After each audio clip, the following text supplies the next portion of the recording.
Olá, galera do segundo ano, estamos mais uma vez aqui com vocês para darmos continuidade nas nossas aulas no período de pandemia mundial.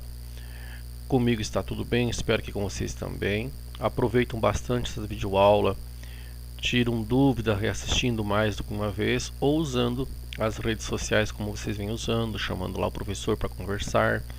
Também poderemos fazer webconferência, como já fizemos em outras turmas, quando vocês não fizemos ainda, mas se necessário for, vocês podem ir chamando, a gente discute a aula ao vivo daí, né? Então fica aí dentro da disponibilidade de cada um de vocês. Mas lembre-se que a sua organização vai ser o seu sucesso. Então se organize, não deixe acumular tarefas, reassista as videoaulas, vão lá no meu canal, se inscrevam, compartilhem, dê um like lá. Assim que eu posto aulas novas, você já recebe a notificação. Tudo bem? Então, dando aí uma sequência em soluções, vamos só recapitular um pouquinho. Uma solução também é conhecida como uma mistura homogênea. Então, um solvente, a água, mais um soluto, que é o sal de cozinha, cloreto de sódio, misturados, eu posso ter dessa mistura uma solução. Por que posso ter? Porque eu posso colocar muito sal também e não ser mais uma solução, porque só será a solução quando a mistura for homogênea. Se eu colocar muito sal, eu posso ter um corpo de fundo, né, um precipitado, não se dissolver todo o sal, e aí eu já não tenho mais uma solução, eu tenho uma mistura heterogênea. Muito bem? Então, acompanhando aí alguns tipos de soluções do nosso dia a dia. Nós temos as soluções sólidas, um exemplo é a aliança de ouro 18 quilates, né? Ela é composta por 75% de ouro e os outros 25% é prata e cobre. As soluções líquidas, nós temos um exemplo bem do dia a dia nosso, que é o álcool combustível, né? Lá na bomba de combustível que o seu pai abastece o veículo, né? Ele é composto então em 96% de etanol e 4% de água. Nós temos as misturas gasosas, soluções gasosas, né? O ar, por exemplo, ele é composto em 78% de gás nitrogênio, 20% de oxigênio e 2% dos outros gases num total, né? Aqui nós temos, dentro dessa classificação, o autor está mostrando para nós a questão da solubilidade de uma solução. Então, a classificação das soluções. A uma temperatura de 20 graus Celsius, né, nós sabemos então que em 100 ml de água, nesta temperatura dos 20 graus Celsius, nós conseguimos dissolver 36 gramas de cloreto de sódio, ou seja, de sal de cozinha. Isso é coeficiente de solubilidade. É quando tu tem um determinado soluto que você coloca ele em uma quantidade de solvente, nesse caso 100 ml de água, a quantidade máxima que ele dissolve em uma determinada temperatura no volume de 100 ml de água, nós chamamos de CS, que é o coeficiente de solubilidade do tal sal, certo? Então esse quadradinho azul aqui a gente colocou representando 1 grama, e aqui você pode observar que eu tenho 40. Então se eu colocar tudo isso em 100 ml de água, nesta temperatura não haverá a dissolução total. Eu vou ter que mexer com a temperatura. Alterando a temperatura, eu posso até dissolver as 40 gramas. Então, se eu colocar todos esses aqui na parte interna deste recipiente, né, não vai haver a dissolução, mesmo que eu agite, né? Eu agito tudo que eu quiser, não vai dissolver. Só vai dissolver quantos? 36. Então, tá vendo que eu tenho a mais do que 36. Aí que a gente entra nos conceitos de solução saturada, insaturada, saturada com corpo de fundo, supersaturada, né? Então, analisando aqui, para que dissolva 40 gramas, a temperatura que era 20 graus Celsius, ela foi para 40. Então, passou por um aquecimento. Ao aquecer a solução, ela chegou em 40 graus Celsius, correto? Na sequência aí que nós podemos observar, classificação das soluções ainda, né? Quando então que eu digo que a solução é insaturada? Quando ela é insaturada, é que ela ainda tem espaço, né, para dissolver mais gramas do tal soluto. Ela não atingiu o seu coeficiente de solubilidade. É quando eu coloquei uma quantidade de soluto que é inferior a quantidade que é permissível naquele volume, naquela determinada temperatura. Nesse caso aqui, como é o cloreto de sódio, o sal de cozinha, a temperatura de 20 graus Celsius e 100 ml de água, nós poderíamos ter colocado 36 gramas, que é o seu coeficiente de solubilidade, e foi colocado apenas 20. Então eu digo que a solução é insaturada porque tem espaço para colocar mais se eu quisesse, né? Nesse caso, eu poderia estar colocando mais 16 gramas, mas foi colocado apenas 20. Então ela é insaturada. Nessa outra, quando que eu digo que a solução é saturada? Exatamente quando ela dissolveu tudo que ela podia. No caso, a água a 100 ml numa temperatura de 20 graus Celsius dissolve 36 gramas de cloreto de sódio. Sendo assim, eu coloquei 36 gramas, então eu tenho uma solução saturada. A massa de sal é igual ao coeficiente de solubilidade, certo? Agora vejam nesse caso aqui. Nesse caso eu não mexi com a temperatura, continua 20 graus Celsius, o volume de água também continua, só que agora, né, foi colocado 40 gramas. Ao colocar 40 gramas nessa temperatura e nesse volume, vai dissolver apenas 36. As outras 4 ficam, que é o precipitado, o PPT que estão vendo aqui, que também chamamos de corpo de fundo, né? Massa total do sal é maior do que o coeficiente de solubilidade, então um resíduo ficará no fundo. E esse resíduo, conhecido também como corpo de fundo ou precipitado. Muito bem? Aí eu considero o nome dessa solução, então, uma solução saturada com corpo de fundo. Mas, professor, lá no início você comentou em solução saturada, comentou em solução insaturada e supersaturada. Qual é a supersaturada? Bom, a supersaturada é instável, ocorre por um pequeno tempo, né? Significa dizer que eu vou colocar aqui 40 gramas, vou elevar a temperatura até 40 graus Celsius, depois vou resfriar e por um momento pequeno, instável, eu terei 40 gramas dissolvida no volume de 100 ml a 20 graus Celsius. Então, sendo assim, eu tenho uma solução supersaturada. Agora, se eu perturbar o sistema, ir lá e dar algumas batidas aqui no recipiente, já vai formar o corpo de fundo. Se eu colocar um grãozinho de sal a mais aqui, já forma o corpo de fundo na temperatura de 20 graus Celsius, 100 ml. Então a supersaturada é aquela que eu coloco as 40 gramas a 20 graus Celsius, 100 ml, elevo a temperatura até dissolver as 40 gramas, que até tinha dissolvido apenas 36, e resfrio aos 20 graus Celsius novamente, que por um instante, por isso instável, por um instante vai ficar, né? Por um instante vai ficar dissolvido então 40 gramas. Então essa é a solução supersaturada. Resumindo então aí, a solubilidade de uma substância em um solvente depende de quem? Depende da substância. Cada substância vai ter a sua solubilidade, o tipo de solvente que ele é adicionado e a temperatura, né, que é elevada. Então, quanto maior uma temperatura para alguns sais, maior a solubilidade. Outros sais é o contrário. Quanto mais você eleva a temperatura, menos ele se dissolve, né? Você não está vendo depois nos gráficos para frente aí. Aqui nós podemos observar, ó, nesse caso aqui, você pode estar vendo a solubilidade e a temperatura, a relação que elas têm, né? Então, se observar aqui, ó, o nitrato de potássio, conforme vai aumentando a temperatura aqui, ó, conforme vai aumentando a temperatura, vai aumentando a sua solubilidade. Aqui a sua massa em gramas, ó, quantas gramas dissolve em tal temperatura. O cromato de potássio também, cloreto de sódio. Já observa aqui a questão do sulfato de sério, ele é o contrário, né? Conforme vai aumentando a temperatura, ele vai diminuindo sua solubilidade, tá? Então essa é a interpretação que eu faço no gráfico. Então, se eu quiser saber assim, quantas gramas de nitrato de potássio dissolveu em 20 graus Celsius, eu vou olhar no 20 aqui e vou subir até aqui, aproximadamente 40 gramas. Agora, se for para 40, cheguei aqui, fui para a esquerda, já chegou lá cerca de 100 graus Celsius. Então aumentei a temperatura, aumentou a solubilidade. No sulfato de sério, não. Quando aumenta a temperatura, ele diminui a solubilidade, que eu pego aqui dessa linha vermelha e venho para a esquerda para ver a massa de sal que se dissolveu em 100 gramas de água. Muito bem. Na sequência aí, nós podemos estar observando este gráfico. E aqui nós temos a região das soluções supersaturadas, instáveis, né? Que por pouco tempo elas ficam assim. No caso, a substância Z é uma delas.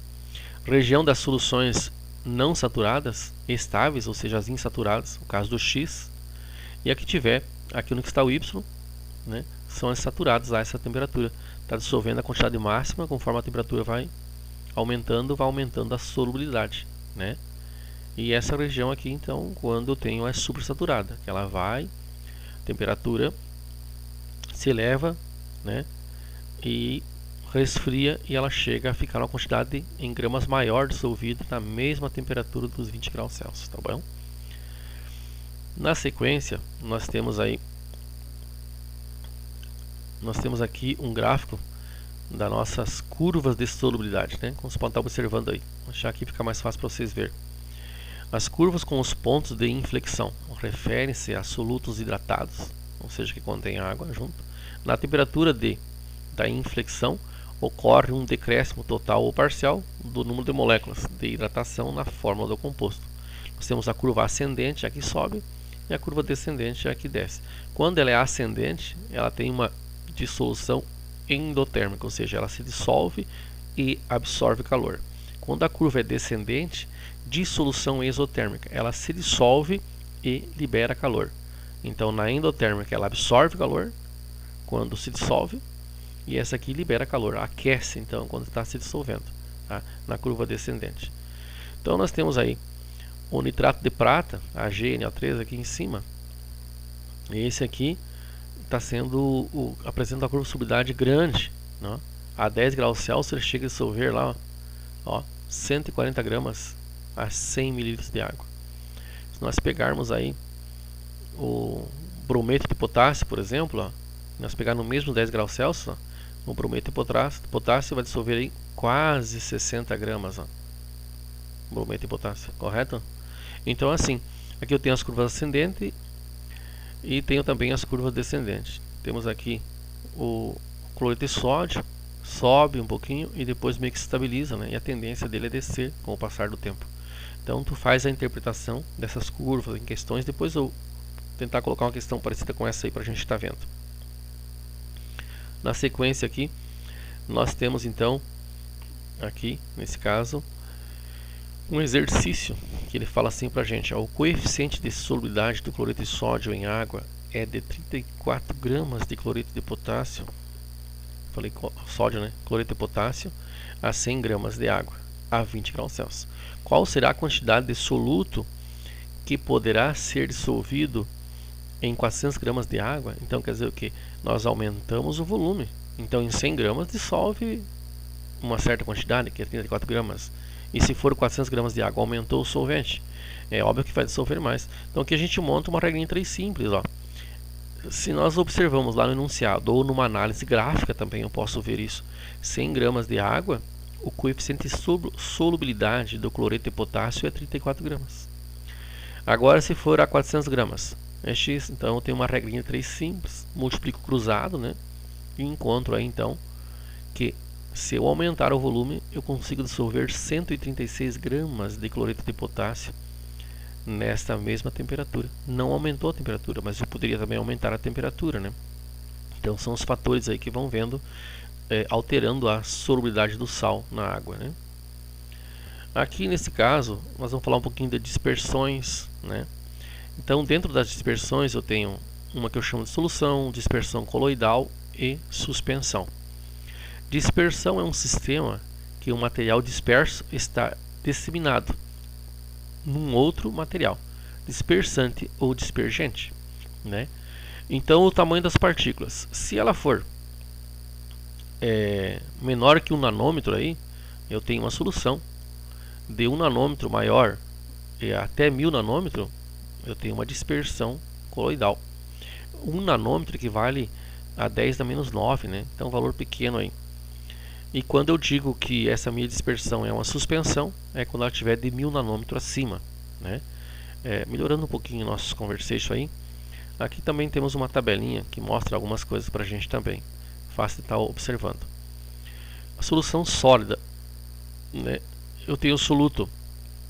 Quando o soluto for sólido, e o solvente também for sólido, eu tenho então uma liga metálica, né, numa solução. Chamada aqui um exemplo, o cobre e o níquel, aquele que nós citamos anteriormente no início da aula, do anel de ouro, cobre e prata, né? Uma solução líquida, quando, aliás, uma solução sólida quando o soluto é líquido, né? Mas o solvente é sólido. Um exemplo aqui então, o mercúrio em cobre, formando lá então amálgama de cobre. Mais um exemplo aí, quando o soluto é gasoso, mas a nossa solução é sólida. Quando o meu solvente aqui é sólido, eu tenho cloreto de sódio e água, né? Forma uma solução aquosa. Um deles é líquido, o outro é sólido. E aí eu tenho a nossa solução aí. Aqui o gasoso, o solvente sólido é gás hidrogênio dissolvido em níquel. E assim, essa tabelinha você pode estar observando com mais tempo, né? Senão a aula fica muito extensa e vocês não conseguem assistir depois. Voltando aqui ao conceito de suspensão, para quem ficou um pouquinho com dúvida ainda, né? É um sistema cujas partículas possuem diâmetros, ó, acima de 1000 nanômetros. Aí vejam bem, ó, exemplos. Terra suspensa na água, é um exemplo lá de suspensão. Sopa de legumes, né? Granito, né? São exemplos aí de suspensão, que eu tenho valores acima de 1000 nanômetros, né? Menos de 1000 nanômetros eu tenho então, menos de 1 nanômetro eu tenho a solução, partículas pequenas, né? Aqui temos também nesse quadro, vocês podem estar observando algumas características aí, né? Aqui nós temos tipo de substância, solução homogênea, né? Heterogênea, coloidal ou heterogêneo, suspensão. Porque muitas pessoas pensam assim, o leite é uma dispersão coloidal, mas ela é homogênea, porque eu não vejo a olho nu. Não, aqui eu vou precisar de um microscópico. Já na suspensão, eu não preciso de ultramicroscópico, não preciso de nada. Já na solução, mesmo eu usando o microscópico, eu não vou ver o soluto dissolvido. Então, por isso que eu chamo isso aqui de solução. E chamo isso aqui de dispersão coloidal e aqui de suspensão. Suspensão eu vejo a olho nu, preciso do microscópico, e aqui nem usando o microscópio eu consigo ver. É a diferença, né? Aqui ele mostra um pouquinho sobre a visibilidade do disperso, né? Na solução não visível em nenhum aparelho. A dispersão é visível em ultramicroscópico e a suspensão então visível em microscópio comum. Bem interessante essa observação. A questão da sedimentação do disperso. Na solução nunca vai dispersar. Quando nós pensarmos aqui na solução, na dispersão coloidal, sedimenta com uma centrífuga. E quando for na suspensão, é espontaneamente, não precisa nada, né? Claro que se você usar uma centrífuga ajuda um pouquinho mais. A questão da retenção. A solução não é retida em filtro, a não ser que os poros sejam muito menores aí, né? Mas não é retida em filtro. Aqui já é retido em ultrafiltros. E aqui é retido em filtro comum, quando é suspensão pelo tamanho das partículas serem grandinhas, né? Então é mais ou menos aí. Aqui eu tenho uma outra questão para a gente estar resolvendo, né? O gráfico abaixo mostra a curva de solubilidade para diversos sais. Eu tenho sal A, sal B, sal C, sal D, sal E, né? Aí, nesses sais inorgânicos, ele fala o seguinte: a análise do gráfico permite concluir que a quantidade mínima de água em gramas a 10 graus Celsius necessária para dissolver 16 gramas de sal é igual a... Aqui no gráfico, eu vou encontrar o sal A. Se eu observar o sal A, graficamente, a temperatura de 10 graus Celsius, ele dissolve 80 gramas. Ó. Pode observar, ó, aqui no gráfico. Mas agora quer saber quanto que eu vou usar de água? Se eu mudar lá a minha quantidade de sal agora, né? Ele fala o seguinte, ó, se eu tiver nas mesmas 100 gramas de água, dissolve então 80 gramas. Ele quer saber o seguinte, ó, a análise do gráfico permite nós saber isso, mas eu não quero dissolver agora mais 80 gramas, eu quero dissolver só 16 gramas. Eu não vou precisar usar aquela quantidade de água. Quando eu usar 100 ml de água ou 100 gramas de água em função da sua densidade, que é 1 grama litro, se eu colocar então o sal A em 100 gramas de água, eu consigo colocar até 80 gramas. Mas se eu colocar só 16 gramas, quanto de água eu vou precisar? Então eu venho para cá e monto também uma regra em 3 simples, né? 100 está para x, assim como 80 está para 16. E multiplicando cruzado, nós encontramos então 20 gramas. Então, com 20 gramas de água, eu dissolvo 16 gramas do nosso soluto, o nosso sal A. Lembrando que 5 vezes 16 dá 80, então também é uma outra forma. Tem várias formas de você fazer o cálculo. Aqui está uma delas, uma sugestão apenas, né? Do que vocês irão fazer no dia a dia de vocês nas aulas aí. Aqui nós temos um pouquinho mais das características que já falávamos antes, né? Só para revisar, né? Aqui ele mostra lá para nós, note no quadro abaixo a diferença do tamanho das partículas dispersas, né? Então vamos estar observando, vamos ficar aqui mais posicionado. Tipo de dispersão, tamanho. Olha aqui, ó, menor de 1 nanômetro é uma solução, não é visível ao olho nu, microscópico, enfim. Dispersões coloidais de 1 a 1000 nanômetro. Né? Suspensões, então vai ser maior que 1000, né? Só para dar uma revisadinha aí, tá bom?